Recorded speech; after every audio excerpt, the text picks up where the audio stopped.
যুক্তরাষ্ট্রের US masters টি10 লিগে বাংলাদেশি তারার মেলা। টাইগারদের সাবেক নির্বাচক আব্দুর রাজ্জাকের পর প্লেয়ার ড্রাফট থেকে দল পেলেন আরও বাংলাদেশি তারকারা।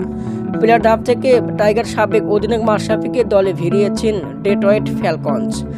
দীর্ঘদিন ধরে আন্তর্জাতিক ক্রিকেট থেকে অবসর নিয়েছেন মাশরাফি, তবে ঘরোয়া ক্রিকেট লিগ বিপিএলে প্রত্যেক আসরে খেলছেন এই সাবেক অধিনায়ক।